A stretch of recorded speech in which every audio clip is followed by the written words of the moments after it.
Despite being a priority for businesses, a lack of diversity still exists across many industries. In fact, when we asked employers, around a third or more accepted they lacked diversity across gender, ethnicity, socioeconomic, and neurodiversity. It's a problem that persists, but also presents a huge opportunity.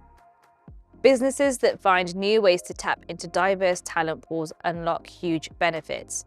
From increased profitability to an improved employer brand, D&I isn't just the right thing to do, it offers a competitive advantage.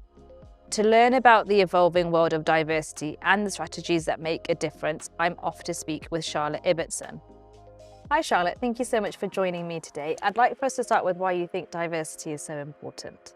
That is a big question. There's loads of reasons why organisations should focus on diversity. Not only does it bring different perspectives, creativity, innovation, we know it boosts profits. So there's loads of great reasons as to why it should be a focus point. That being said, inclusion also needs to be just as important. You can hire great talent and hit your diversity targets, which I know many organisations have. But what are you doing once they're on site? Have you got a good culture? Are you empowering those individuals to bring to life their creativity and innovation? So that would be the main part there, is that inclusion. What are you doing about it? So, what can businesses do to improve their diversity and inclusion? Challenge those traditional markers of potential, looking beyond top universities, which is what everybody always focuses on, thinking that will bring, and I'm not saying it doesn't bring great talent, but we should be really looking outside of that. So tapping into those non-traditional routes, such as, non-degree, returners to work, military veterans, people that haven't had that kind of strict career route that society has pushed for so many kind of years. Inclusion, going back to that, it is so important. Asking the question, asking your employees, what do they need to feel safe, to be confident again in environment? What are you doing to create that culture so that they are loyal employees, they feel motivated to be there, and the happiness overall excels as well. There are lots of diversity markers that we could focus on today. I'd like for us to look at social mobility. Does tapping into a diverse talent pool make a difference? So I think the key here is talent is everywhere. Opportunity is not. It's a phrase that goes around loads, and it really highlights for me circumstance. Your circumstance is directly linked to your success, fortunately or unfortunately. And I think it's our responsibility to be creating those opportunities to boost your diversity and inclusion, because we know that there's so many benefits for it. And also that focus on, if you are tapping into those pools that maybe not your traditional top uni route, etc., that have had that kind of very strict education, what are you doing in-house from a reskill, upskill? And there's a huge workforce out there that have not been, focused on, but actually have major potential to grow into those roles and to bring great benefits to an organisation. So what does this mean for the hiring process? Do employers need to make changes? I would say no, but I think, it's easier said than done. I think as long as you have a really solid assessment process, where you are very certain that you have markers that say, hey, this person's good enough to get to this level.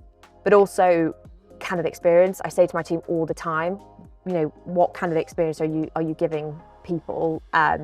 And that's so crucial, because there's some candidates that need more support. So having questions in your recruitment process, asking if you need any reasonable adjustments, or if you want, some interview help, we have recruiters on hand to do that and offer that support.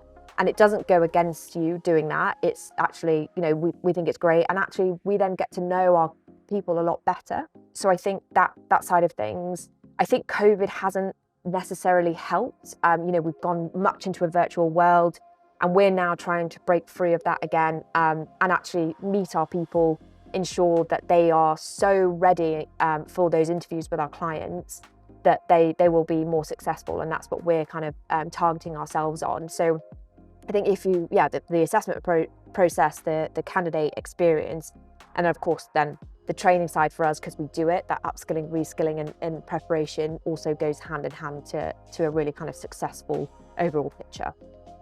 We've covered a lot of the benefits. What are some of the outcomes that you see for employers? A particular example is with a client we've worked with in quite a difficult location, shall we say, to recruit in.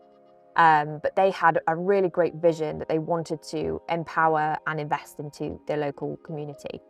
So we were all for it. We spent days at job centres in that kind of local community, met loads of different people, and it just broadened that talent pool massively for us to kind of pick from that we hadn't thought about previous. And the client, it was great because they were taking off things, from the job description. They weren't bothered about degrees.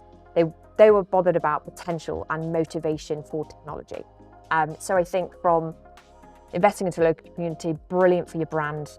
You're doing kind of societal good, which is great. Broadening talent pool as well. It meant that we were fishing in a pond where our competitors weren't. So there was a massive financial benefit there from a shorter hiring period for us. And we've got some amazing results from that particular piece of work we did, where, again, circumstance had affected some certain, individuals, and they were then able to go into the organisation and are absolutely flying now because of the opportunity created. So, if you're looking for new ways to tap into diverse talent, we're here to help. Get in touch to learn more.